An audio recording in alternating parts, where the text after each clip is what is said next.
നമ്മുടെ ശരീരത്തിന് ഏറെ ഗുണം ചെയ്യുന്ന ഒരു കഞ്ഞിയാണ് കേട്ടോ ഇന്നത്തെ റെസിപ്പി. അതിനായിട്ട് നവരരിയുണ്ട്, ചെറുപയറുണ്ട്, ഉലുവയുണ്ട്. നവര എന്ന് പറയുന്നത് വളരെ നല്ലൊരു ഭക്ഷണമാണ് കേട്ടോ. ആയുർവേദത്തിൽ തന്നെ പ്രധാനപ്പെട്ട ഒരു സ്ഥാനമാണ് ഈ നവരയ്ക്ക്. ശരീരത്തിന് നല്ല ആരോഗ്യവും പ്രതിരോധശേഷിയും നൽകുന്നതാണ് നമ്മുടെ ഉലുവ. പ്രോട്ടീനുകളുടെ മികച്ച ഉറവിടമാണ് നമ്മുടെ ചെറുപയർ. ദഹനത്തിനും നല്ലതാണ്, നാരുകളേറെ ഉണ്ട്. ചുരുക്കത്തിൽ പറഞ്ഞാൽ ഈ മൂന്നും ആരോഗ്യത്തിനേറെ ഗുണം നൽകുന്നതാണ്.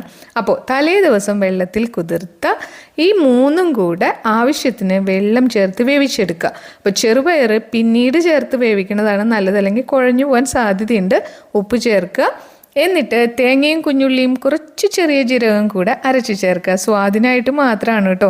നല്ല നെയ്യ് ചേർക്കാം, വീട്ടിൽ നിന്ന് വാങ്ങുന്ന നെയ്യ് വേണം ചേർക്കാനായിട്ട്. ഷുഗറും മറ്റ് ആരോഗ്യ പ്രശ്നങ്ങളൊക്കെ ഉള്ളവർ തേങ്ങയിട്ട് വേവിക്കരുത്. ഇളം ചൂടുള്ള കഞ്ഞി ചേർത്ത് ഇളക്കി കഴിച്ചാൽ മതി കേട്ടോ. തേങ്ങ ചേർക്കാതെ കഴിക്കുന്നതാണ് അവർക്ക് കൂടുതൽ നല്ലത്. അടുത്ത